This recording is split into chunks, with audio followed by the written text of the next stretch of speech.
First, clean up on aisle Harris. More than a month after deposing Joe Biden as a candidate in what can only be called a coup, Kamala Harris has finally sat down and given an interview to CNN. Well, at least they called it an interview, though for my money, the whole thing, right down to the introduction, looked more like a campaign ad. I mean, we're talking about a package that was basically, when you boil it down, just a promo puff piece, about as informative as a corporate video from a sprocket company.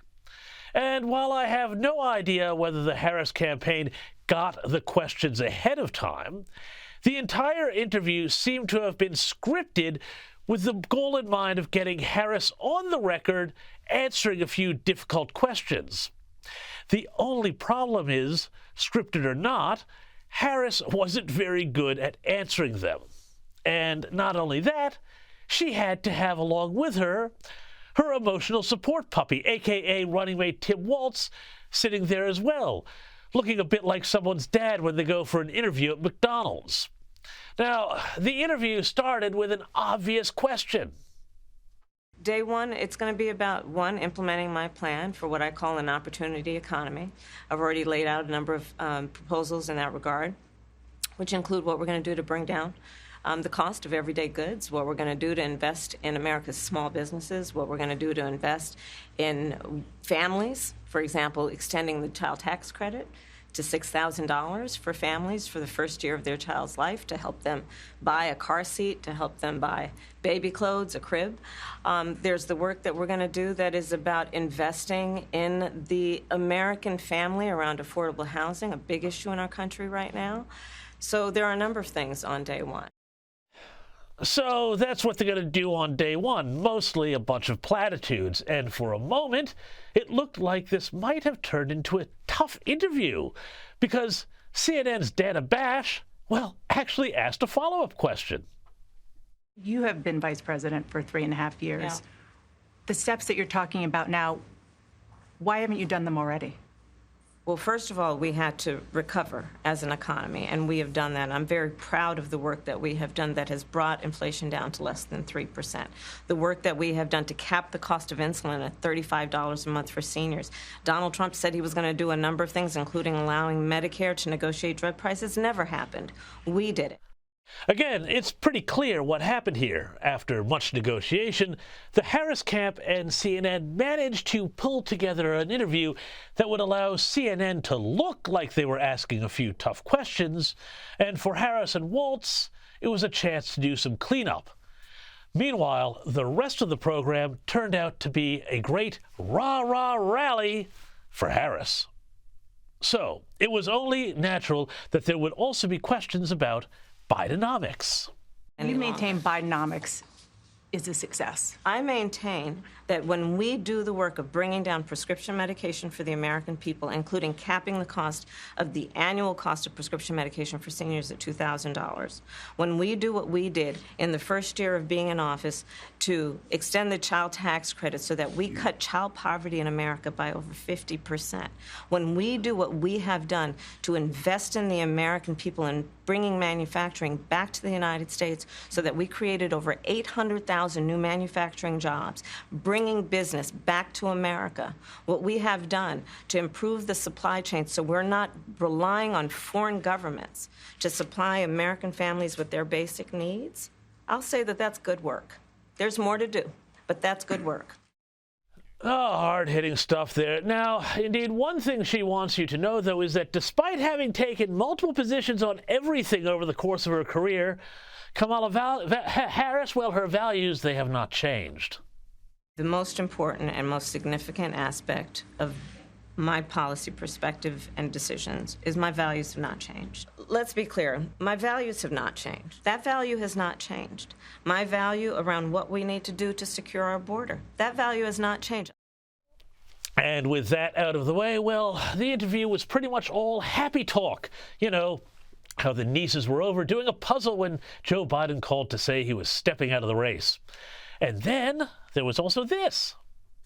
The photograph that has gone viral. You were speaking one of your grandnieces that you were just talking Yes. about, was watching you accept the nomination. You didn't explicitly talk about gender or race in your speech, but it obviously means a lot to a lot of people, and that viral picture really says it. What does it mean to you? You know, I am running because I believe that I am the best person to do this job at this moment.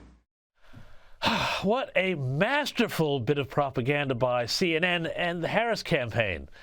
Pretend you're doing journalism, and then with what could have been a hard-hitting interview, turn it into fluff, complete with swelling inspirational music. Welcome on board. Thank you. It's good to see you. This is not where Vice President Harris thought she would be. We're going to Georgia. Yes. 7th trip there this year for me. A surprise nominee for president just months from Election Day. Set in motion after a stunning debate. Are you feeling the joy yet? Oh, and of course, plenty of candid moments from on the road. And finding his own rhythm with his new boss. What'd you order? Brisket and greens and mac and cheese. What about you? I had the brisket and coleslaw on this. And what about the spice situation, the Tabasco? What's happening with that? I'm going to let him speak for himself. The vice president's growing peppers at her residence, so she's trying to bring me along on this. You know, Minnesotans. It's okay. I'm getting there. It's I'm all getting good. there. You just do you. Honestly, does Tim Walz have any shame at all just being the butt of this cosmic political joke, set up as the dopey, clueless dad like something out of a TV commercial or sitcom? Anyway, of course, this is all totally predictable. I mean, we are talking about CNN, and specifically CNN's Dana Bash here. I mean, this is somebody who can do fiery, but only when she's defending Democrats. We have Joe Biden bragging on tape in January 2018, Dana, saying, and I said I'd be on the ground 90 more minutes, and if you don't believe me, call Barack. There's no evidence. For the record, there is no Why did he evidence brag that about Joe that? or Hunter Biden did anything And wrong. what Let's evidence- move no, on. no, Let's there's- move on. No evidence! No evidence! Do you hear her? Anyway, I'm sure, though, this bit of Dana Bash's commentary hasn't always been exactly a selling point. Put forward male figures, Tim Walz being one of them, Doug Emhoff last night, who can speak to men out there who might not be the sort of testosterone-laden, gun-toting kind of guy. Hey, gents, are you suffering from low testosterone? A manliness deficit? Well, the Democrat Party wants to hear from you. Seriously, though, looking back at this interview, what I do know is that this could wind up being a big problem for Harris, who seems to think she can just ride into the presidency on the vibe of the thing. Even in this controlled environment, though, there was nothing really resembling an answer to so many important questions. And then there is this question. How will she go in the debates when there is no phone a friend? Or, God help us, as president, when she's the one who will ultimately have to make the call?